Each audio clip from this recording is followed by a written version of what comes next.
सवारीचा घेतला पावलांनी आम्हा वाळवंटी तुझी सावली गळा भेट घेण्या भीमेची निघाली तुझ्या नाम घोषात इंद्रायणी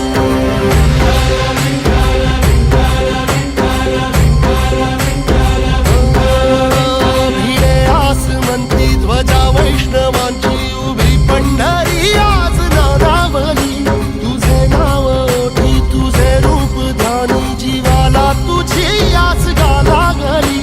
जरी बाप साऱ्या जगाचा परी तू आम्हाले करांची विठू माऊली